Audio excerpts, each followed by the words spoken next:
사랑하는 알파 한인연합교회 성도님들 일주일 동안 잘 지내셨습니까?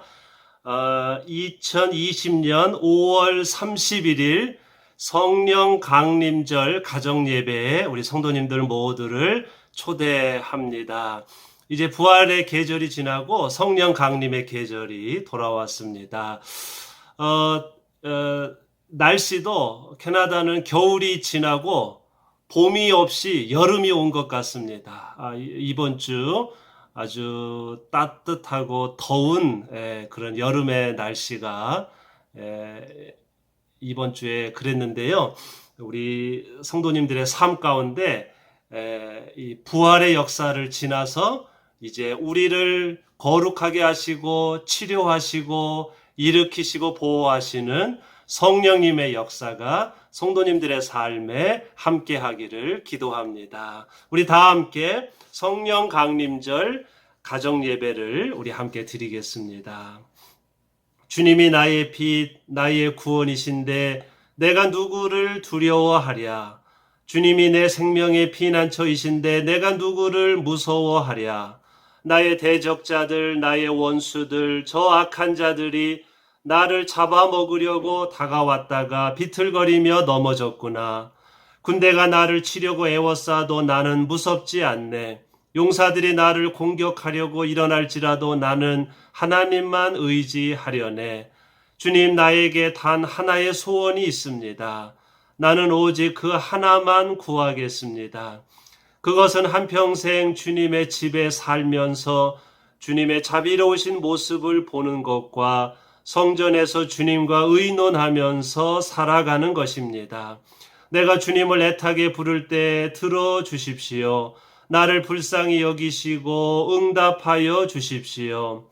주님께서 나더러 내게 와서 예배하여라 하셨을 때 주님, 내가 가서 예배하겠습니다 하고 대답하였으니 주님의 얼굴을 내게 숨기지 말아 주십시오. 주님의 종에게 노하지 마십시오.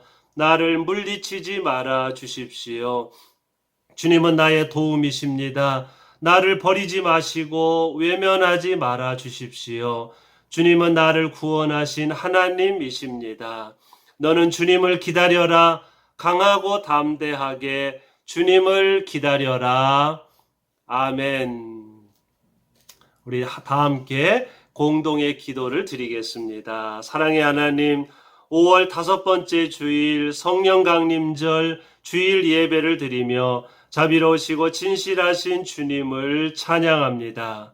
그리스도께서 부활하시고 승천하신 후에 보혜사 성령께서 약속대로 이 땅에 오셔서 제자들의 마음을 뜨겁게 하셨음을 기억합니다. 성령님의 인도함을 따라 제자들이 하나 되어 그리스도를 따르는 교회를 시작하였음을 기억합니다.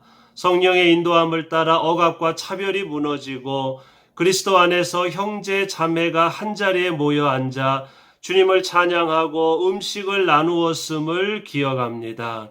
성령의 인도함을 따라 성도들이 기쁜 마음으로 마음과 물질을 나누는 역사가 일어났음을 기억합니다. 성령의 인도함을 따라 억압과 차별이 있는 세상을 본받지 아니하고 사랑과 평화와 평등이 넘치는 하나님 나라의 삶을 시작하였음을 기억합니다. 보혜사 성령이시여 이 시간 저희들에게도 임하셔서 저희들의 마음을 뜨겁게 하여 주시고 저희들 모두를 하늘의 영으로 충만하게 채워 주옵소서.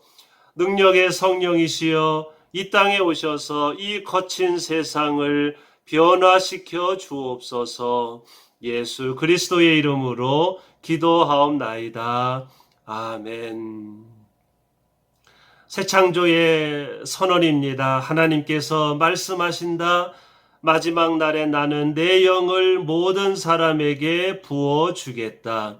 너희 아들들과 딸들은 예언을 하고 너희의 젊은이들은 환상을 보고 너희의 늙은이들은 꿈을 꿀 것이다. 아멘.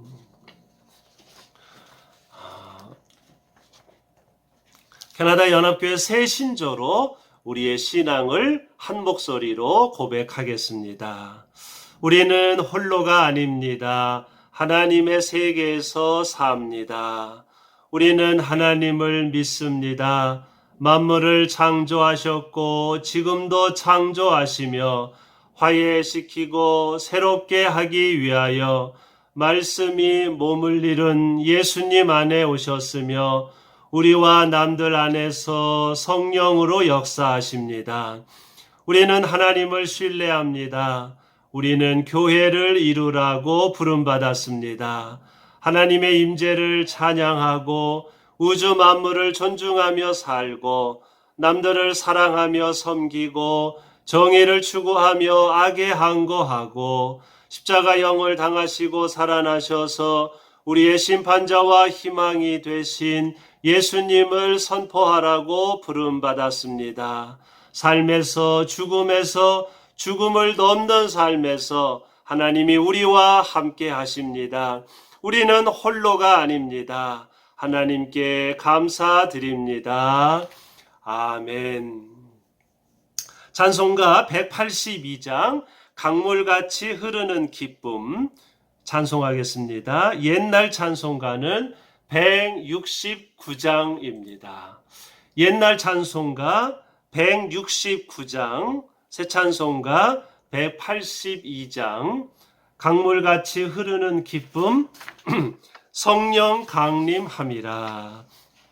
우리 성령 강림의 이 성령님의 오심을 기뻐하면서 우리 함께 찬송하겠습니다.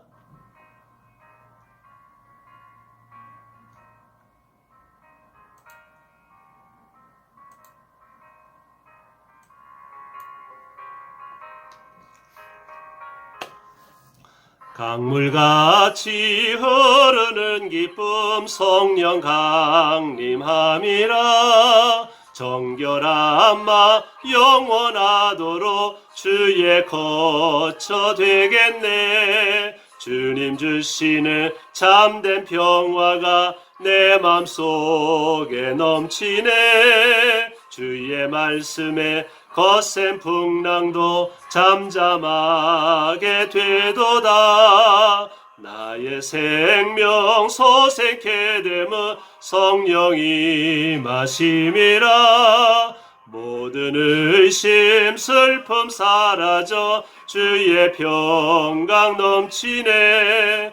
주님 주시는 참된 평화가 내 맘속에 넘치네. 주의 말씀에 거센 풍랑도 잠잠하게 되도다. 하늘에서 단비 내리고 햇빛 찬란함같이 우리 맘에 성령이 많이 주님 보내심이라. 주님 주시는 참된 평화가 내 맘속에 넘치네. 주의 말씀에 거센 풍랑도 잠잠하게 되도다.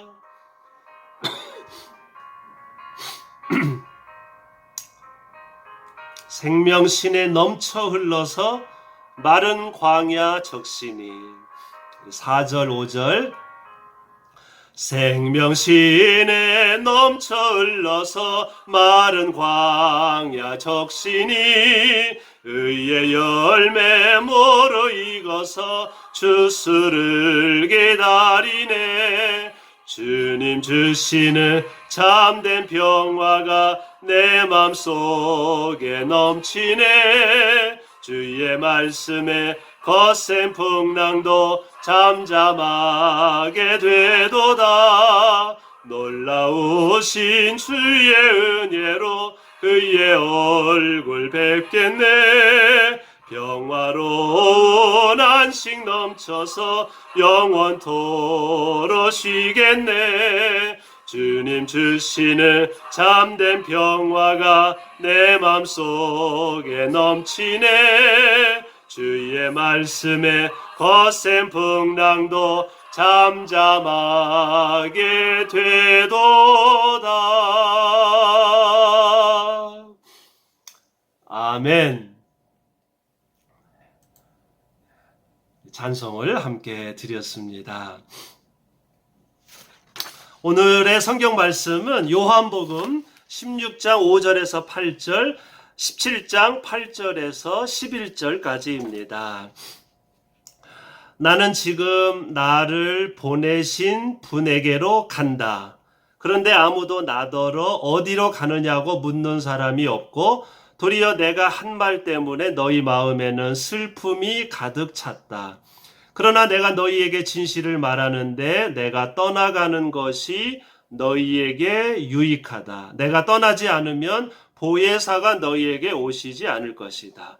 그러나 내가 가면 보혜사를 너희에게 보내주겠다. 그가 오시면 죄와 의와 심판에 대하여 세상의 잘못을 깨우치실 것이다. 나는 아버지께서 내게 주신 말씀을 그들에게 주었습니다. 그들은 그 말씀을 받아들였으며 내가 아버지께로부터 온 것을 참으로 알았고 또 아버지께서 나를 보내신 것을 믿었습니다. 나는 그들을 위하여 빕니다. 나는 세상을 위하여 비는 것이 아니고 아버지께서 내게 주신 사람들을 위하여 빕니다. 그들은 모두 아버지의 사람들입니다. 나의 것은 모두 아버지의 것이고 아버지의 것은 모두 나의 것입니다. 나는 그들로 말미암아 영광을 받았습니다. 나는 이제 더 이상 세상에 있지 않으나 그들은 세상에 있습니다. 나는 아버지께로 갑니다. 거룩하신 아버지, 아버지께서 내게 주신 이 아버지의 이름으로 그들을 지켜주셔서 우리가 하나인 것 같이 그들도 하나가 되게 하여 주십시오. 아멘. 오늘 2020년 5월 31일, 5월 5번째 주일, 오늘부터 성령 강림절 시작되지요. 오늘 성령 강림절을 맞이해서 보혜사 성령께서 오실 것이니, 보혜사 성령께서 오실 것이니 라는 제목으로 하나님 말씀을 함께 묵상하려고 합니다. 인도의 캘커타 빈민촌에서 가난한 사람들을 위해 평생을 살았고 노벨 평화상을 수상했던 테레사 수녀는 나중에 공개된 개인 일기 마더 테레사 내게 와서 빛이 되라 에서 하나님을 보려고 해도 보이지 않고 들으려 해도 들리지 않는다. 내가 겪는 외로움과 어둠과 고통이 지옥과 같고 가끔 이것이 천국은 물론 신의 존재까지도 의심하게 만든다라고 고백을 했습니다. 하나님을 가장 가깝게 모시고 산다고 인정받았던 사람이 이런 생각을 했다는 것이 많은 사람들을 당혹스럽게 만들었습니다. 한평생 기도하며 가난한 사람들을 위해 살았던 테레사 수녀도 때로는 외로움과 불안과 하나님의 침묵을 경험하며 살았다는 것을 알 수 있습니다. 또한 맑고 고운 언어로 하나님에 대한 사랑을 노래해온 이혜인 수녀도 수도 공동체 안에서 40여 년간 수도 생활을 해왔는데 내 한계를 느끼거나 하나님 혹은 동료와의 관계에 어려움을 느낄 때 문득 정말 그분이 계실까라는 생각을 한다라고 말했습니다. 우리들 생각에는요, 테레사 수녀님 같은 성자는 매일매일 하나님과 대화하고 하나님과 신비 체험을 하고 환상을 보고 기적을 체험하고 이 세상 사람들 가운데서 가장 하나님과 가깝게 있고 늘 하나님을 보고 만나고 대화하고 신비 체험을 할 것 같은데요. 그리고 우리에게 너무도 아름다운 시를 쓰시는 이혜인 수녀님 같은 분도 아주 영적인 감수성이 뛰어나서 그런 우리가 경험하지 못한 신비한 하나님 체험을 할 것 같은데 놀랍게도 테레사 수녀님조차도 나중에 이제 돌아가시고 난 후에 개인 일기장에서 그 하나님께서 침묵하시고 그리고 외로움과 고통과 어둠 속에서 많이 힘든 세월을 보내셨다는 것. 그래서 그렇게 살면서 때로는 하나님을 의심하기도 하고 하나님을 원망하기도 했다는 그런 일기장이 공개되어서 많은 사람들이 좀 당혹하게 된 그런 일이 있었습니다. 물론 테레사 수녀님이 그런 경험도 있었을 것이고 가난한 사람들과 함께 지내면서 하나님의 현존, 하나님이 지금 자신과 함께 하시고 가난한 사람들과 함께 하신다는 걸 물론 체험하는 그런 순간도 있었겠지요. 그러나 테레사 수녀의 삶에는 늘 하나님이 24시간 늘 함께하는 그런 날만 있었던 것이 아니라 테레사 수녀님도 외로움, 어둠, 고통을 경험하는 순간이 있었다는 걸 알 수 있습니다. 우리가 신앙생활을 하지만 신앙생활에는 항상 밝은 면만 있는 것은 아니고요. 때로는 하나님이 침묵하시고 하나님께서 나와 함께 하신다는 걸 경험하지 못하는 그런 힘든 순간, 외로움, 그런 순간이 우리의 삶 가운데도 분명히 있습니다. 특히 요즘처럼 이 코로나19로 인해서 여행도 갈 수 없고요. 친구도 만날 수 없고요. 교회당에서 함께 모여 예배도 드릴 수 없는 집에서 이렇게 격리 생활해야 하는 이럴 때에 우리가 테레사 수녀님처럼 때로는 우울증이나 디프레션이나 스트레스가 많아서 굉장히 힘든 시간을 우리가 지금 보내고 있습니다. 우리가 세상을 살다 보면 이런 외로움, 스트레스, 하나님과 단절된 것 같은 그런 경험, 그런 것을 우리가 경험할 때가 있습니다. 당연히 있습니다. 왜 그런 때가 없겠습니까? 테레사 수녀님조차도 하나님의 응답을 받지 못하고 침묵 속에서 외로움 속에서 살아야 하는 그런 시간들이 많이 있었다는 걸 알 수 있습니다.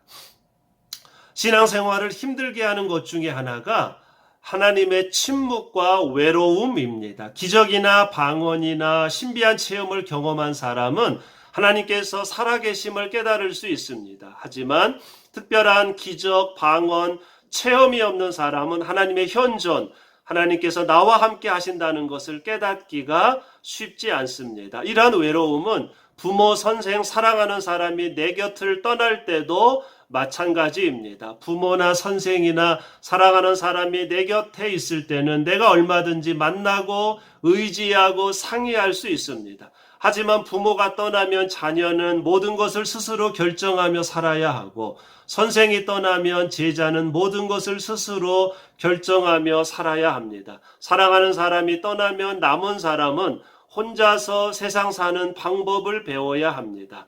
믿고 의지했던 존재가 나를 떠날 때 우리는 상실감과 외로움과 불안을 느낄 수밖에 없습니다. 신앙생활을 이제 힘들게 하는 것 중에 하나가요. 그런 하나님에 대한 확신이나 체험이 없을 때 체험이 있는 사람보다 더 힘들게 되죠. 만일 내가 기적을 체험했습니다. 하나님을 환상 중에 만났습니다. 신비 체험을 했습니다. 하나님의 음성을 들었습니다. 만약 방언을 했습니다. 병 고침의 은사를 받았습니다. 이런 신비로운 체험을 했다면 그 사람은 하나님께서 나와 함께 하신다는 걸 아마 확신할 것입니다. 그러나 내가 그런 기적, 환상, 신비체험, 병고침, 방언 이런 신비로운 체험을 경험하지 못했을 때는 하나님께서 나와 함께 하신다는 것을 확신하기가 쉽지가 않습니다. 우리 인간관계에서도 부모님이나 선생님이나 사랑하는 사람이 함께 있을 때는 늘 사랑하고 믿고 의지하고 도움받을 수가 있습니다. 그러나 그렇게 눈에 보이는 내가 사랑하고 믿고 의지하는 부모님이 세상을 떠날 때, 내 사랑하는 선생님이 스승이 나를 떠날 때, 내 사랑하는 사람이 나를 떠날 때 우리는 외로움, 불안감, 초조함, 상실감을 에서 헤어나오기가 쉽지가 않습니다. 우리의 신앙생활도 하나님에 대한 어떤 체험이 없을 때, 하나님이 멀리 느껴졌을 때 우리는 신앙생활에서 위기를 겪고 신앙의 침체 생활에 빠질 수밖에 없습니다.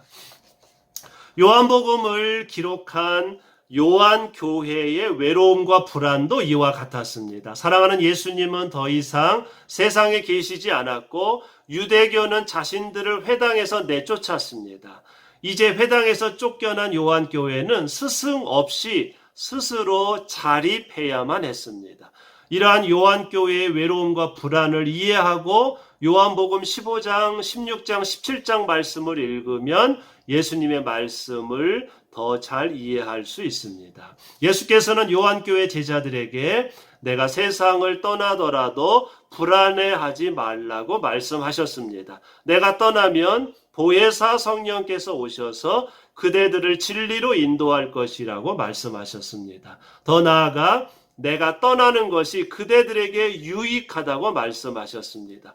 스승이 필요할 때가 필요하지만 때가 되면 스승이 떠나야 제자들이 영적으로 더 성장할 수 있다는 말씀입니다. 내가 떠나지 않으면 보혜사가 너희에게 오시지 않을 것이다. 그러나 내가 가면 보혜사를 너희에게 보내주겠다. 그가 오시면 죄와 의와 심판에 대하여 세상의 잘못을 깨우치실 것이다. 예수님은 이 땅에 남은 제자들을 위해서 간절하게 기도하셨습니다. 그들이 보혜사 성령님의 인도하심을 따라 거친 세상을 헤쳐나가며 하나가 되게 해달라고 기도하셨습니다. 제자들이 서로 하나가 되어야만 거친 세상을 헤쳐나갈 수 있기 때문입니다. 나는 이제 더 이상 세상에 있지 않으나 그들은 세상에 있습니다. 거룩하신 아버지, 그들을 지켜주셔서 우리가 하나인 것 같이 그들도 하나가 되게 해 주십시오. 이 요한복음을 기록한 요한교회의 배경을 이해하면 오늘 이 요한복음 15장, 16장, 17장 말씀을 더 잘 이해할 수가 있습니다. 요한교회는 예수님을 가장 사랑하는 그런 교회였는데 회당에서 유대교 회당에서 이제 쫓겨나게 됩니다. 그리고 예수님은 더 이상 계시지 않습니다. 그렇기 때문에 요한교회가 우리가 겪었던 그런 그 하나님이 멀리 계신 것 같은 느낌, 예수님은 안 계시고 그런 상실감, 외로움, 그런 어려움에 처했을 때 예수님께서 내가 떠나는 것이 내가 떠나야 너희가 유익하다. 내가 떠날 때 너희가 스스로 자립할 수 있고 내가 떠나면 보혜사 성령께서 오셔서 진리를 너희들에게 깨우쳐주고 너희를 지켜주시고 함께해 주실 것이라고 말씀하셨습니다. 바로 이 말씀이 우리에게 주시는 말씀인 줄로 믿습니다. 그 다음 하나님께서는 아담 하와에게 인간관계의 고통, 노동의 고통, 죽음의 고통을 겪으며 살게 될 것이라고 말씀하셨습니다. 이 고통들은 저주가 아니라 우리가 에덴 동산에서 바깥에서 경험해야 하는 고통들입니다. 비록 고통이 있지만 고통보다 더 큰 기쁨이 있기 때문에 우리는 인간관계를 맺고 사랑을 나눕니다. 힘든 노동이 고통스럽지만 노동을 통해서 삶의 보람을 주고 가치를 창조하기 때문에 우리는 노동을 합니다. 죽음이 고통스럽지만 죽음이 있기 때문에 우리는 하루하루 삶을 소중하게 여길 수 있습니다. 다만 우리는 하나님께서 가인에게 너는 그 죄를 잘 다스려야 한다고 말씀하신 것처럼 에덴 동산을 떠나 거친 세상을 살고 있기 때문에 죄와 씨름해야 하고 죄를 다스려야 합니다. 하나님께서는 보혜사 성령님을 보내주셔서 우리가 죄를 다스릴 수 있도록 우리를 도와주십니다. 죄의 열매가 아니라 성령의 9가지 열매, 사랑과 기쁨과 화평과 인내와 친절과 선함과 신실과 온유와 절제를 맺을 수 있도록 우리를 도와주십니다. 제가 5월 달에 창세기 말씀을 통해서 여러 가지 말씀을 드렸는데요. 하나님께서 에덴 동산을 떠난 아담 하와에게 너희가 이 땅을 살면서 이 3가지 고통과 씨름하며 살 것이다. 하나는 인간관계의 고통. 많은 사람과 만나고 헤어지고 사랑하고 가정을 이루고 자녀를 낳고 이 모든 인간관계의 고통을 겪을 것이고 이마에 땀을 흘리며 노동 일해야 될 것이다. 그다음에 삶과 죽음의 경계를 넘으면서 살게 될 것이다. 이렇게 말씀하셨지요. 이것을 우리가 보통 아담 하와가 저주받았다라고 말을 하는데요. 저주라고 말하기보다는 에덴 동산을 나온 대가로 이제 그런 거친 세상, 고통이 있는 세상을 이제 살게 될 것이라는 이제 그런 말씀이시요. 저주가 아니라 앞으로 너희들의 인생이 힘들 것이다. 고통이 있을 것이다. 이런 말씀이죠. 어쨌든 아담 하와는 에덴 동산에서 뭐랄까요? 행복하지만 지루한 에덴 동산을 택하지 않고 거친 에덴 동산 바깥의 삶을 이제 아담 하와가 선택을 한 것이지요. 그러나 이런 고통이 저주는 아닙니다. 그 안에 기쁨이 있습니다. 우리가 인간관계에서 겪는 고통이 있지요. 자녀 양육의 고통, 부부 사이의 갈등, 인간관계의 갈등이 있지만 인간관계가 주는 위로와 기쁨이 더 크기 때문에 우리가 산속에 혼자 살지 않고 이렇게 함께 인간관계를 맺으며 살지 않습니까? 이마에 땀을 흘리면서 일하는 게 고통스럽습니다. 하지만 그 일이 내 삶에 보람을 주고 내 삶의 가치를 하나님처럼 무엇을 만들고 가치를 만들고 내 삶의 의미를 주기 때문에 우리가 노동을 하지 않습니까? 죽음이 있다는 게 고통스럽지만 죽음이 있다는 걸 알기 때문에 우리는 하루하루의 삶을 성실하게 살아갑니다.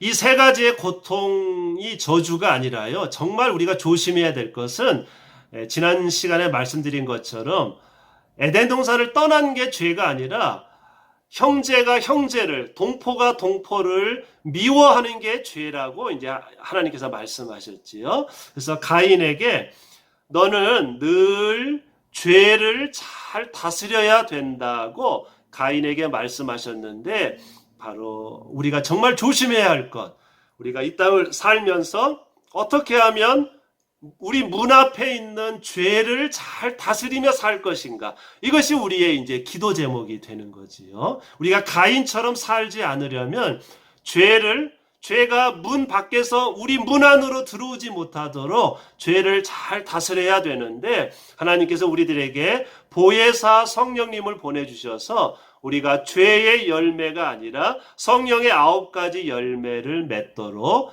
하나님께서 보혜사 성령님을 우리들에게 보내주셨습니다.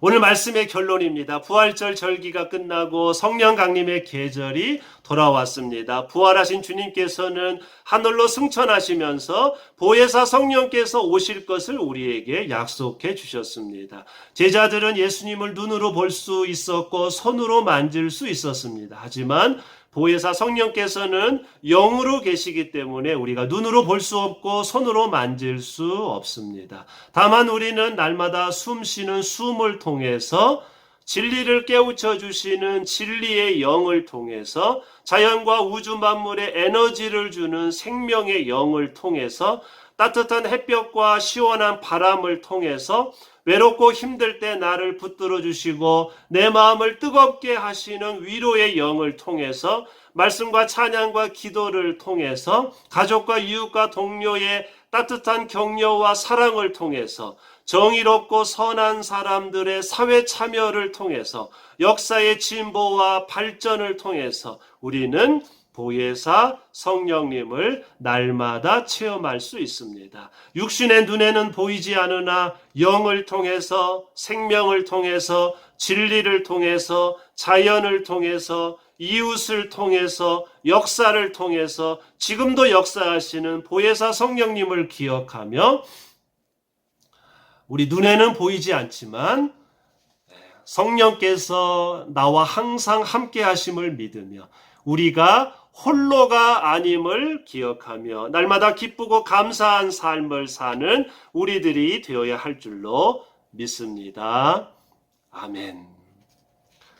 기도, 봉헌 기도 드리겠습니다. 사랑의 하나님, 성령 강림의 절기를 묵상하며 보혜사 성령께서 저희들과 항상 함께 하심을 믿습니다. 부활 주님께서 하늘로 승천하신 후에 보혜사 성령께서 이 땅에 내려오셔서 저희들을 위로하시고 깨우치시고 보호하심을 믿습니다. 저희들 모두가 성령님의 인도함을 따라 죄를 다스리며 이 땅을 살게 하옵소서. 성령 강림절 5월 5번째 주일 예배를 드리며 봉헌하오니 저희들의 헌금을 받아주시고 저희들의 가정과 교회와 이 땅을 지켜 주옵소서. 예수 그리스도의 이름으로 기도하옵나이다. 아멘. 찬송가 183장 빈들의 마른 풀같이 찬송하겠습니다. 옛날 찬송가는 172장입니다. 옛날 찬송가 172장 옛날 찬송가 172장 새 찬송가 183장 빈들의 마른 풀같이. 지금 이 세상이 코로나19로 인해 빈들의 마른 풀처럼 그렇게 황무지같이 되었습니다. 이런 코로나19가 있으면 특히 가난한 사람들이 더 많이 고통을 받습니다. 우리가 간절히 기도하기는 성령께서 역사하셔서 빈들의 마른 풀 같은 이 세상에 성령의 단비를 내려주셔서 모든 질병과 세균들을 성령께서 물리쳐 주시기를 간절히 기도합니다. 우리 그런 마음으로 우리 183장 함께 찬송하겠습니다.